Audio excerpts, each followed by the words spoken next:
Hello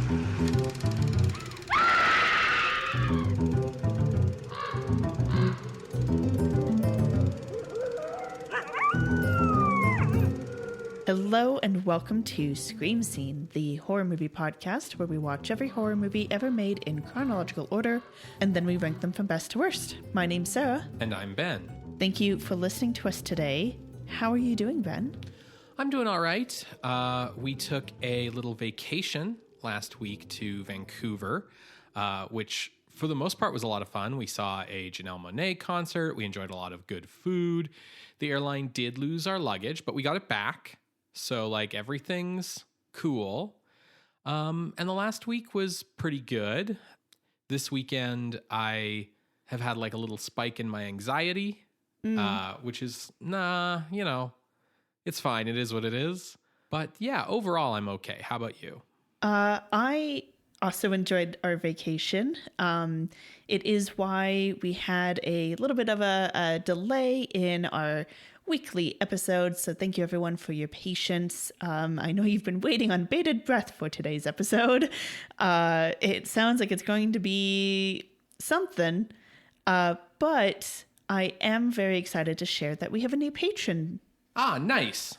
So thank you, Richard Primrose, for being our most recent patron. To join our Patreon at patreon.com/screamscenepodcast. Richard joined up at the $10 level, which means that he gets access to all of our bonus audio. He gets this thank you on the show, and he gets access to all of the written materials that we've done. That is everything from short stories to essays. So thank you for joining us, Richard. Thank you, Richard. And thank you, all of our creatures of the night out there, for sticking with us through this summer. Yeah, our usual pace has, been whatever, but, We went many years without ever missing a week. And then suddenly everything hit. Yeah, and we were a little spotty this summer, we realized, but thank you for sticking with us through some very big movies. I think the quality of the show was better for taking the time to make sure that our episodes on Psycho and House of Usher and Peeping Tom and stuff were done well. This episode is also going to be done well, even if the movie is not as deserving as those. What are we watching today, Ben? Today, Sarah, we are watching The Leech Woman from 1960, directed by Edward Dein. I've never heard of this. That's fair. It sounds awful. So, it is from Universal International, and it was the B picture to Brides of Dracula. Oh no. Yeah, basically the deal between Universal and Hammer that enabled Hammer to use some of the Universal monster concepts more directly, which we saw pay off in The Mummy, was kind of like a you'll release our movie, we'll release yours kind of reciprocal thing. So this was the B picture to Brides of Dracula, whether you were in the UK or the US, right? Okay. And this film began as an unproduced script by Ben Pivar, the Universal B-movie producer of the 1940s, who had produced the Mummy series, the Paula Dupree films, the Rondo Hatton pictures, and the Inner Sanctum Mysteries. Now, Ben Pivar hasn't actually worked at Universal for 12 years at this point. He spent the 1950s producing television and then retired in the 60s.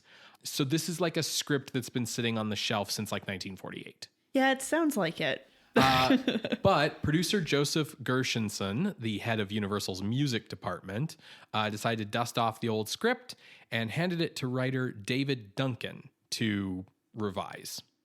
Duncan had written The Thing That Couldn't Die and Monster on the Campus back in 1958.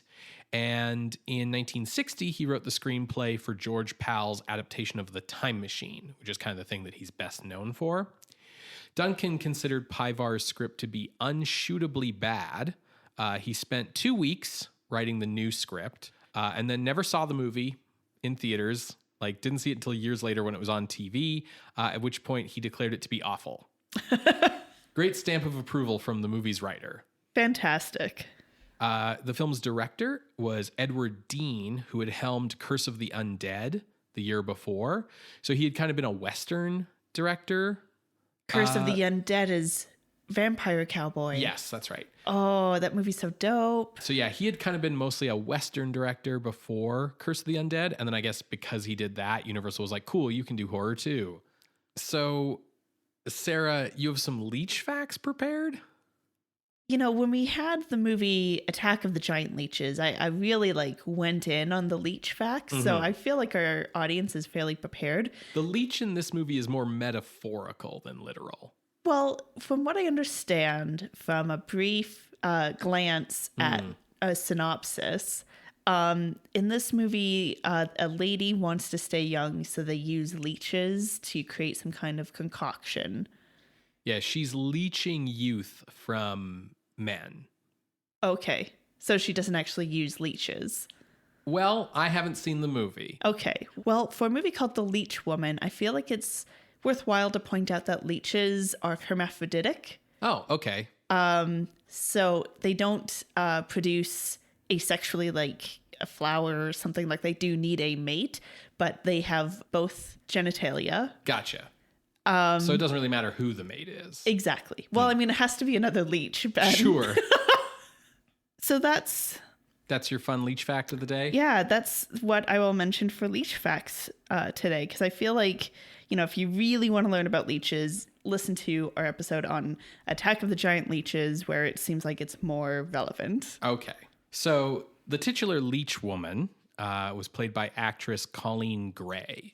She was born Doris Jensen in Nebraska in 1922. She studied drama and graduated with a Bachelor of Arts before moving to LA to study at UCLA and try to get into pictures.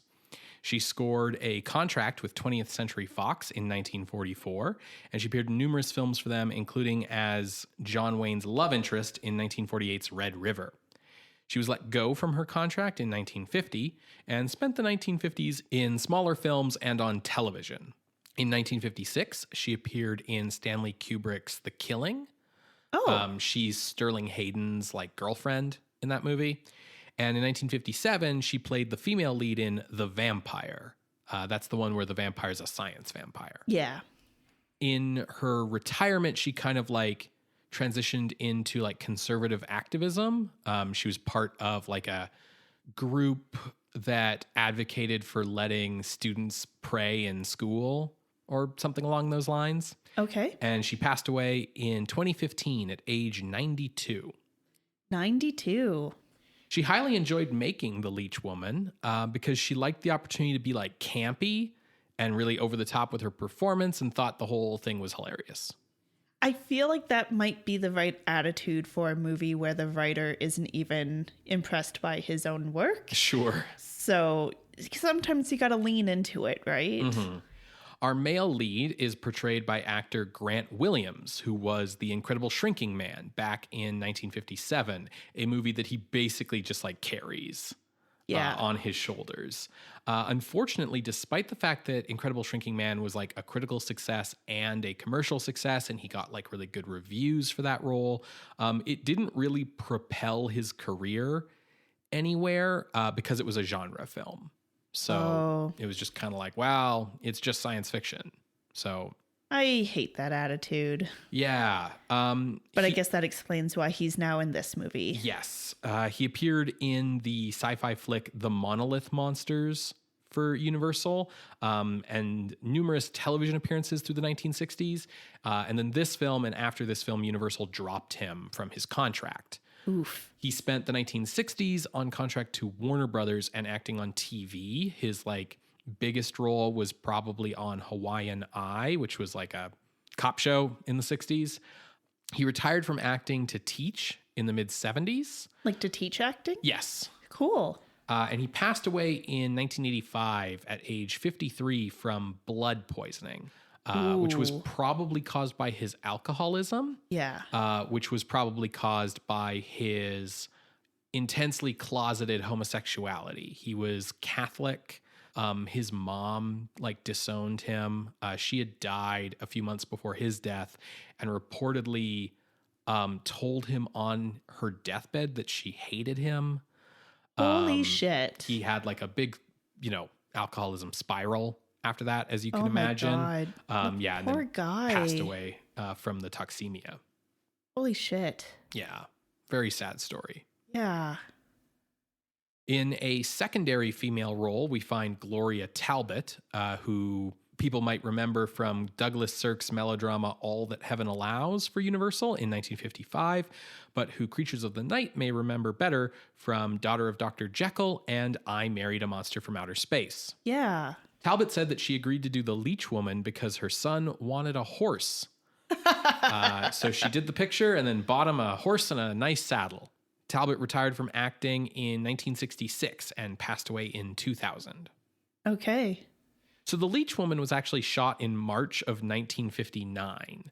The story involves some trips into, African jungle for voodoo magic reasons. And it uses stock footage from the 1954 adventure picture Tanganyika for its scenes of the African jungle. Universal International then shelved the picture for a year until they needed a feature to pair with Brides of Dracula. So I was like, okay, cool. Brides of Dracula, Leech Woman, it's horror, it's women, they go together. Let's slap them together and put them out there. Okay. So, I mean, as much as, we didn't hate Brides of Dracula. we didn't like it as much as a lot of people did. Yeah. But at least I think it's safe to say, even before watching the movie, that it probably was better than this one. Well, Leech Woman debuted as the B picture to Brides of Dracula on June 15th, 1960, and it got mixed reviews on release. There was some praise for the acting performances, but criticism of the film's pacing and lack of energy. Boring is a word that got thrown around a lot in the reviews. There was a consensus that the picture suffered particularly in comparison to Brides of Dracula, having them both one after another. The energy of Brides of Dracula apparently made Leech Woman feel like something shot for TV. Sure, because it does end with killing the vampire. And Van Helsing's climactic. running around and people are jumping off balconies and it's in color and yeah. That's fair. Bud Westmore's makeup job for this film also got a mixed reception. Some people thought it was good and other people thought it was terrible. So we'll find out, I guess. Modern reviewers have criticized the movie's depiction of Africa fairly. Yeah, absolutely. But this movie also gets analyzed a lot for like papers and shit. For the reasons of analyzing the story from the perspectives of sexism and ageism. Okay. Just, similar to The Wasp Woman in that way of exploring the idea of what's the most horrific thing for a woman? Oh, to grow older, and this kind of stuff. Okay. So The Leech Woman was riffed on in Mystery Science Theater 3000 Season 8, Episode 2. And it was released on DVD by Universal in the Classic Sci-Fi Ultimate Collection, Volume 2. And didn't even make it to Volume 1. And it was released on Blu-ray from Scream Factory, I think in 2019. Okay. Well, folks, it sounds like there are at least a few ways to watch this movie, so hopefully you can watch along with us. You're going to hear a brief musical interlude, and when we come back, we will discuss The Leech Woman from 1960, directed by Edward Dein. See you on the other side, everybody.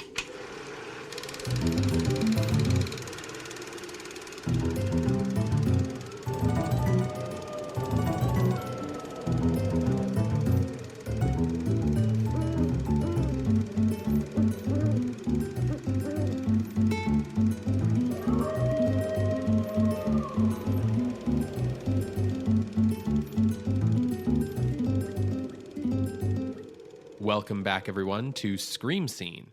We just finished watching The Leech Woman from 1960, directed by Edward Dein. Sarah, what'd you think? I didn't like this. It's not good. I was trying to, work my way through the plot synopsis because I write it all down to make sure I didn't forget anything. And I just got so tired halfway through because it was just so tedious. Yeah, that's fair. Well, let's get it over with then, shall we? Rip off the Band-Aid. So it's been a while, but we have an endocrinologist here. For those who don't remember those 1940s movies, that's a hormone doctor. Glands. Yeah. The nanotechnology of the 1940s. remember, we are in 1960. Mm-hmm. So this is old. Mm-hmm. This endocrinologist is Dr. Paul Talbot. When we are introduced into the movie, we see him and his wife June in a very toxic relationship. To kind of sum up, she's 10 years older than him and has money, loves him, but he hates her. So she drinks, he pushes her to drink, and then enjoys tormenting her. And he gets drunk, and it's just bad news all around. They're both terrible people. They're both terrible.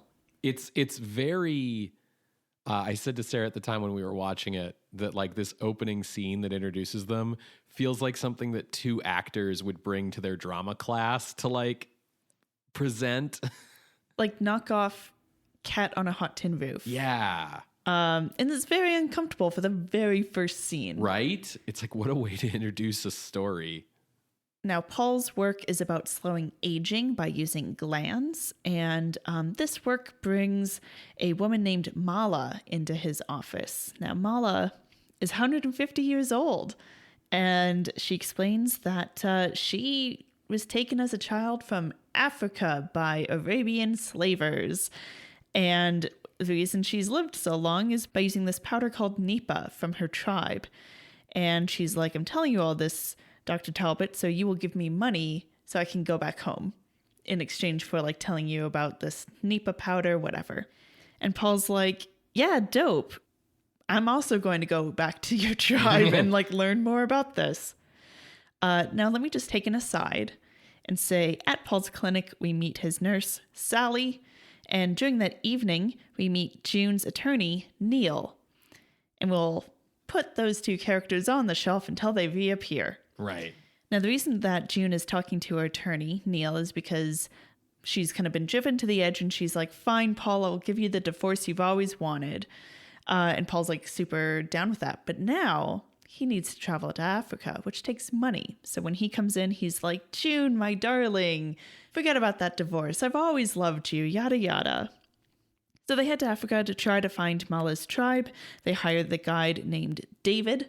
So they travel through Africa, and David, June, and Paul get captured by Mala's tribe, where she now rules. And she explains that the tribe has basically a ritual for her to become young again. The elders, particularly oldest women of this tribe, are revered. And so when it's near the end of their life, they get to take a couple of these chemicals and stuff and become young again for like a night to have like all the wild times, and then the next morning they die. Mala has Paul, June, and David watch the ritual where basically using a claw ring, like a ring that has a claw on it, that gets stabbed into the base of a guy's neck, where there's like apparently a gland or something that Paul says. The pineal gland.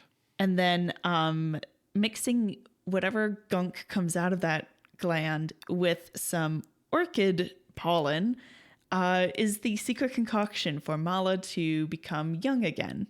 And Mala's like, yes, and now that you've seen this transformation, you shall die as well. But, you know, I'll offer you one last thing before you get to die tomorrow morning. And Paul's like, could you make June young again, please? Oh, God, I hate being married to this old lady. And she's like 50. She's not old. Anyways. Basically, the reason why Paul asks for June to be transformed is the reason she's here in the first place, as gets established, is to be a guinea pig. She thinks it's just a big adventure for them, but no, Paul has this ulterior motive. And he's also hoping for this transformation for June because, yes, he does want a young wife again. And it would be a great distraction while he and David figure out a way to escape. And he's like, no, but we'll definitely come back for you, though. And so Mala goes to June and is like, cool, you can do this. And, you know, it does take one guy to die with this gland thing. Oh, yeah. Like stabbing the dude in the gland earlier, like definitely killed him. And so you get to choose whichever guy here you want. And June's like, oh, I choose my husband to die. That wasn't hard at all. So he gets killed and she gets young again. The law of equivalent exchange. After this transformation, David manages to get some dynamite, and using this dynamite, young June and David escape. And while on the run from the tribe, they fuck. The next morning, she starts to age again. Luckily, David stole that claw ring and the orchid powder, which June then uses to kill David and become young again. So when she comes back home and she's all young, she starts going by the name Terry Hart, who she says is her niece. She gets picked up at the airport by Neil and Sally, remember them? Who are apparently engaged. Yep. All off screen. Mm-hmm. This doesn't stop Terry from throwing herself at Neil. Sally is very aware that Neil is falling for Terry's charms because he's a real dick. He's not a good guy. Well, he's not subtle about falling for Terry, and he also falls for Terry like super fast. Like he goes from kind of gawking at her to wanting to marry her in like a day. So they're like making out, Neil and Terry, and then Terry starts to turn back into old June. So she sends Neil away and then plans to go out on the town to basically pick up a guy. She's flaunting her jewelry. Now the guy that she picks up does plan to rob her, but she kills him and then uses his glands to become young again. And I think it's worth saying that like when she's turning back each time, she's not turning back to like just like 50 something June. Like she's getting like, I think progressively older each time she turns back too. So that night, Neil is going to come over. Terry and Neil will finally get to do the deed.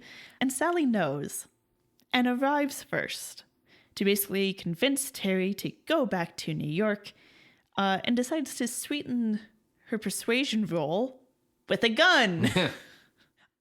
Terry kills her and then gets Sally's hormones for, future use. Neil comes over, no clue that Sally has been here, and they are about to, fade to black with a glass of champagne when, knock, knock, knock, who could be at the door? All of the other characters are dead. Turns out it's the police. They are investigating the murder of the earlier guy who's going to rob the lady, as well as apparently a murder in New York. They have a search warrant and everything, and as they start going through, they find Sally just lying on the floor in the front hall closet. So Terry tries to explain and then escape, and all of this panic starts to cause her to turn back to June. She runs and hides into her bedroom while everyone else is like knocking on the door being like, what the fuck is going on? And so she takes Sally's hormones with the orchid pollen, which speeds up the aging because only men's hormones will do. In horror of how rapidly she's now aging, she throws herself off the balcony. This is all off screen because we're focused on the men at the door. And she kills herself.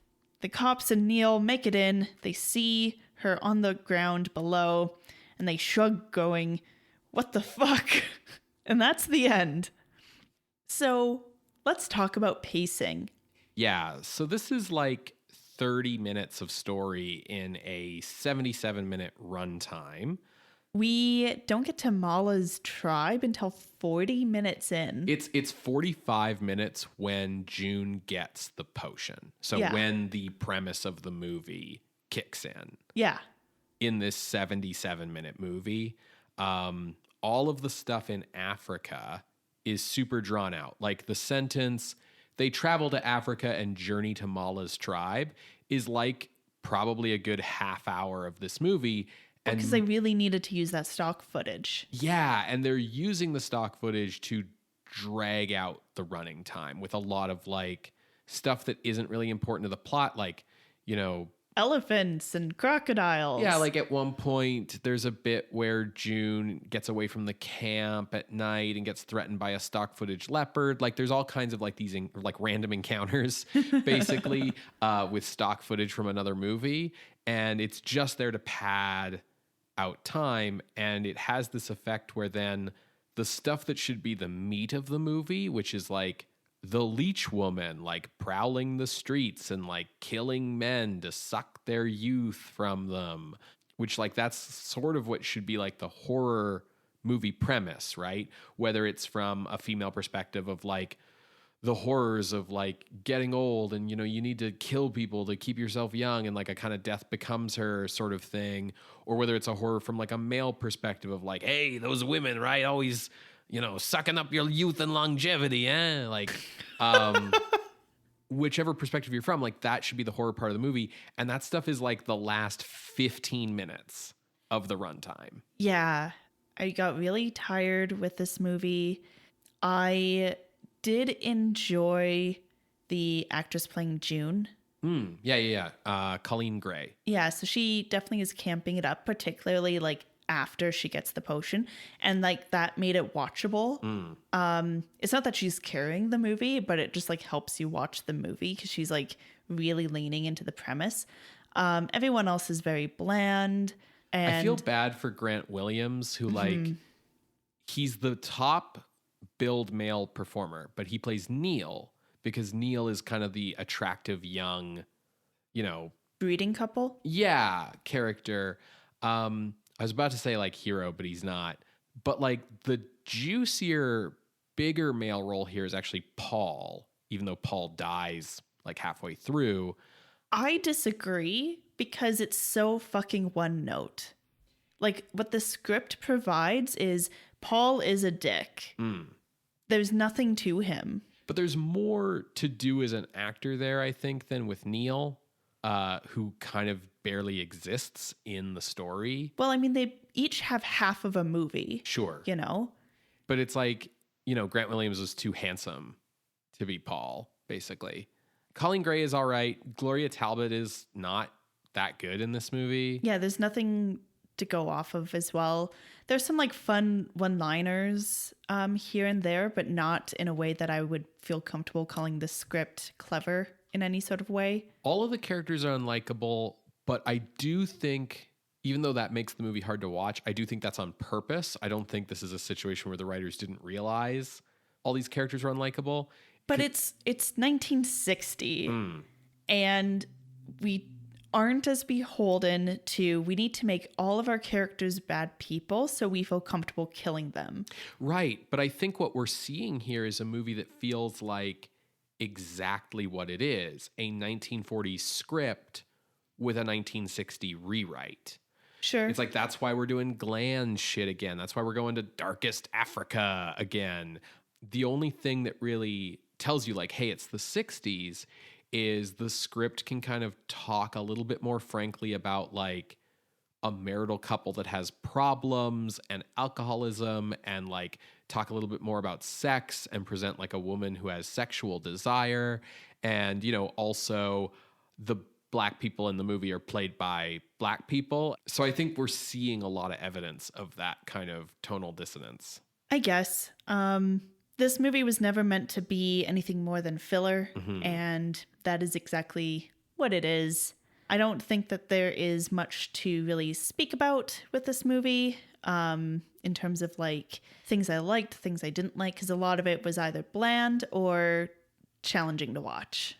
I think that there's stuff that you can dig into here if you want to talk about sexism in American society then and now, if you want to talk about like ageism and the way that ageism relates to women, if you want to talk about like racism and colonialism, if you want to talk about like sexual orientation, there's something very interesting to me about the way that like June has to target men, and if she targets women, it doesn't work. Like, sorry, you can't, I guess, be a lesbian leech woman.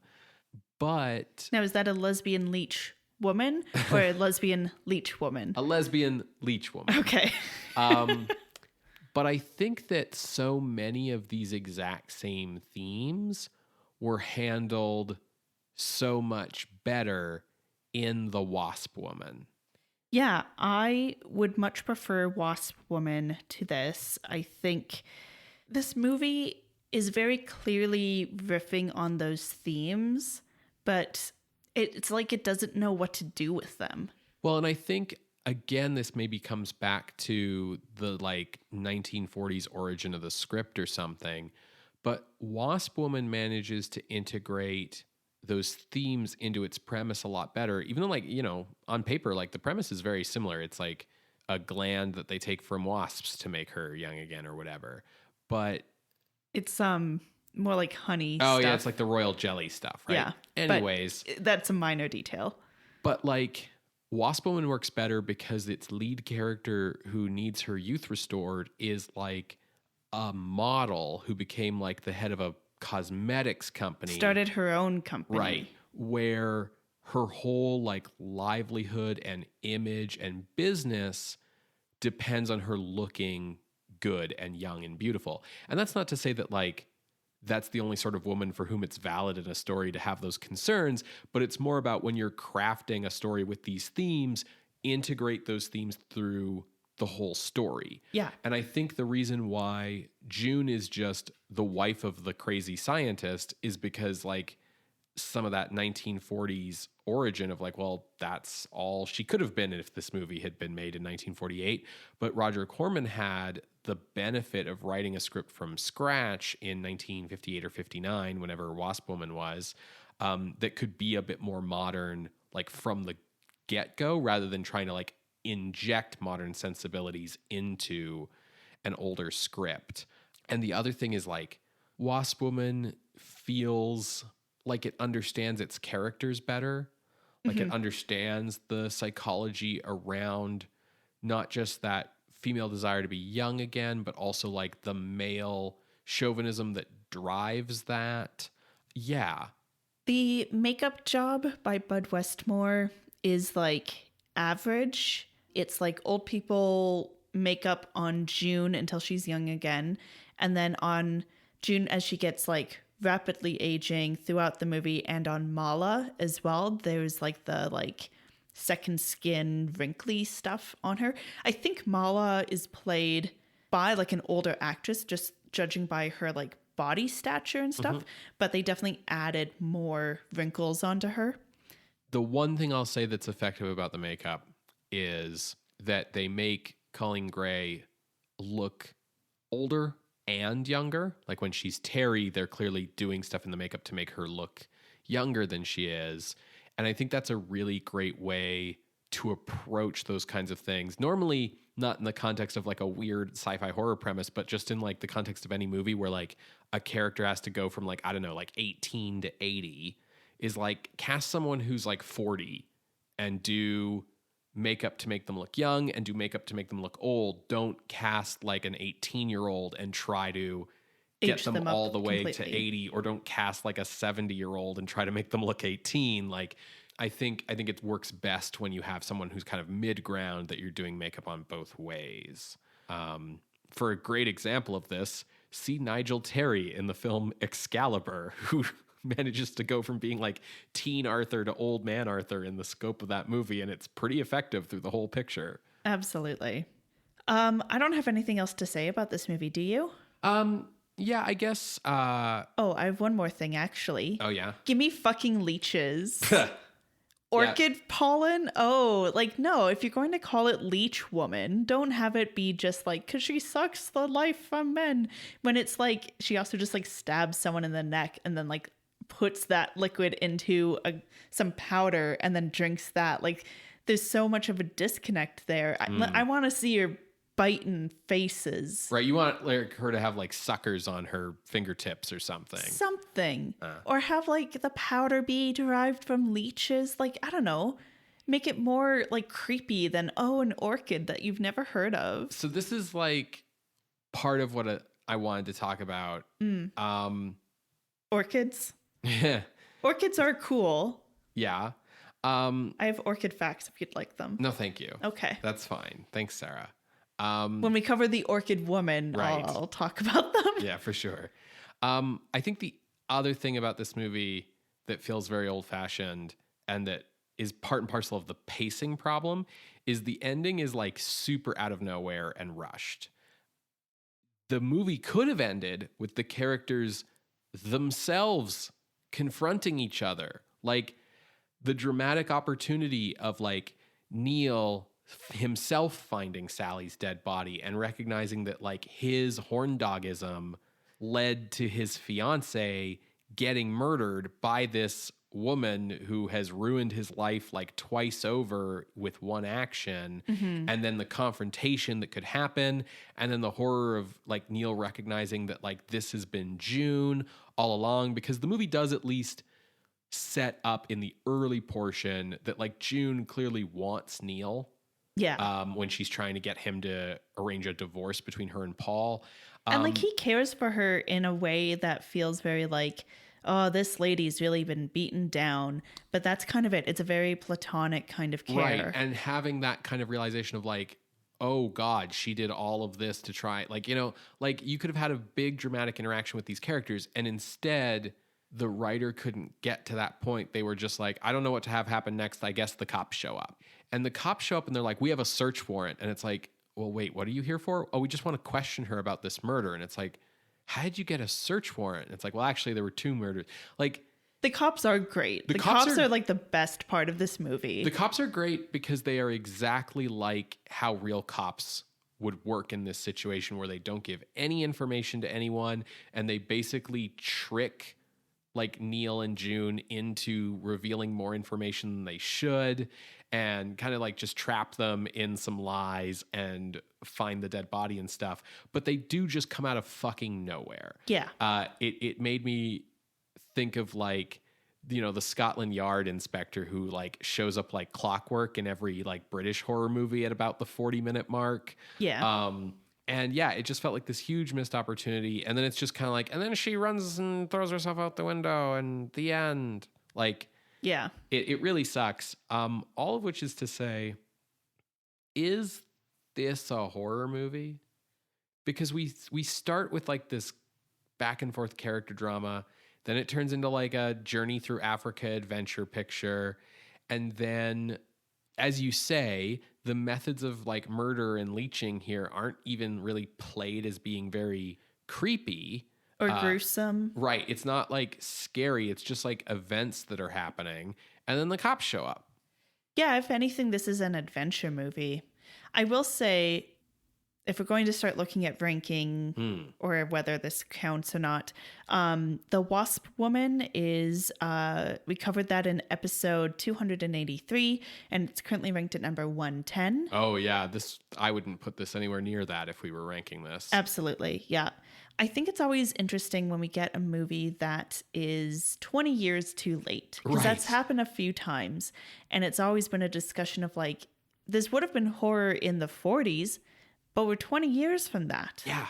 Psycho came out this year, my guys. Yeah. Which is also, to your point about like Hays Codism, the characters in Psycho are also all very flawed. Marion Crane is not a good person. Norman Bates is not a good person. Arbogast is like a little sleazy. Sam Loomis kind of sucks as a person. Marion's sister's like the only person really, but we don't... She's fine, but she's also kind of nothing. Yeah, we don't know anything about her. But yet, Marion is likable. Yeah. To the point where like you're watching the movie and you're like, oh, is she going to get out of this? Right? Norman has his charms, right? To the point where like a lot of people have crushes on Anthony Perkins. You know, these characters are likable enough that you want to watch them, but unlikable enough that we understand that they aren't supposed to be like role models. Yeah. And I think that this movie lacks that, because not only is Paul and June terrible people, you know, June kills people for youth, Paul is a terrible husband, but like the guide is terrible. Like his plan for escape is let's just fucking dynamite a village. So he kills like 100 people in this movie.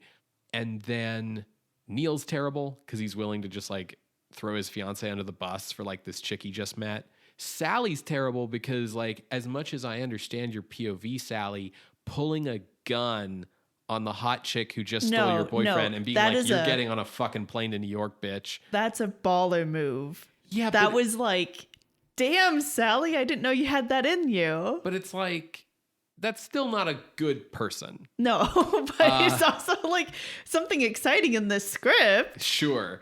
It's just like nobody here is anyone that you're really rooting for in any way. So it sounds like we are leaning towards not ranking this. That's my vibe, although I am curious if you had a spot picked out. I had no idea. Okay. I was like, okay, Ben's going to carry this. I have no idea where this is on the list, Sarah. My brain just says 220. 220 Yeah. is, with the note of we have 278 films on the list. 220 is Monster from the Ocean Floor from 1954. Huh. It's below Jungle Woman. Yeah, I thought a lot about the Paula Dupree movies watching this for some reason. Too.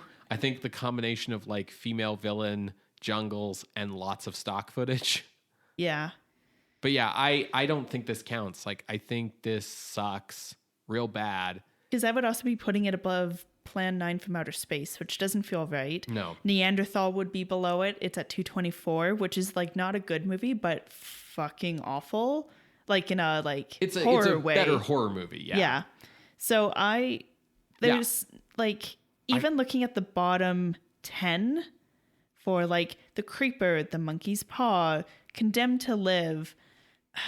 At the very least, this is like a supernatural thriller. Yeah. But I don't think it actually crosses the line into horror, because I don't think at any point in the movie is it trying to frighten you. I think it's trying to like be exciting. Sure. And whether it succeeds or fails is, a subjective experience thing. But I don't think it's ever trying to like actually be scary. I'd also just like to say, Attack of the Giant Leeches from 1959. We covered it in episode 282, and it's at 259. All right. Well, this would have to rank below that because of the false advertising. Absolutely. Attack of the Giant Leeches did have giant leeches in it. Wolf Blood, also false advertising, 267. Yeah, Fuck this movie. Well, that's like a lot of the movies down here. I don't know. You could argue it was more exciting than The Monkey's Paw at 273. Yeah. The Creeper was attempting to be exciting. I think it probably was a little bit...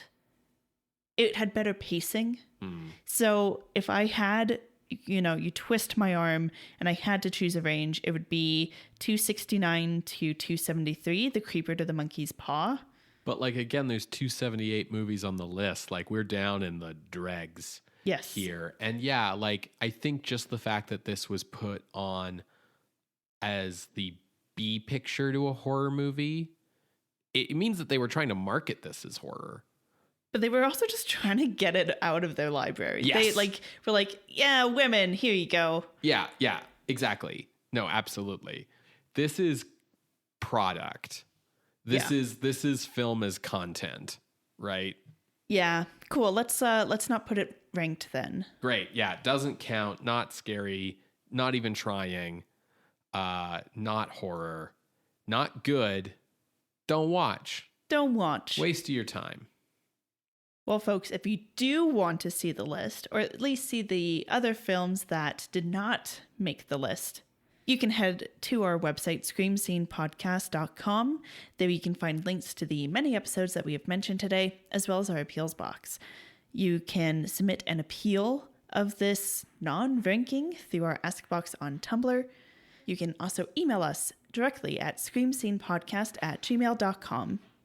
Scream Scene updates every Wednesday on Apple Podcasts, Google Podcasts, SoundCloud, and Spotify. You can subscribe to the show using our RSS feed, leave us a rating or a review on the podcasting app of your choice, or support us directly at our Patreon, as we mentioned at the top of the show, at patreon.com/ScreamScenePodcast, where you can become a patron of the night for as little as $1 a month. Patrons at the $5 and $10 levels get access to regular bonus content, such as weekly bonus audio and regular written content, as Sarah mentioned up at the top of the show. So if you want to have access to the 5 years worth of bonus content we've put out, head on over to patreon.com/ScreamScenePodcast. Be like Richard Primrose. Thanks, Richard. Well, Ben, next week is episode 300. Oh, wow. What are we watching? Well, Sarah, next week we are heading back to Japan for the masterpiece of Japanese horror director Nobuo Nakagawa, who we've seen many films from, but most notably Tokaido Yatsuya Kaiden, our favorite Yatsuya Kaiden, with his film Jigoku, which just means hell. This will be a baller episode 300 then. I am super looking forward to it. Amazing. We will see you then, creatures of the night. Bye. Bye.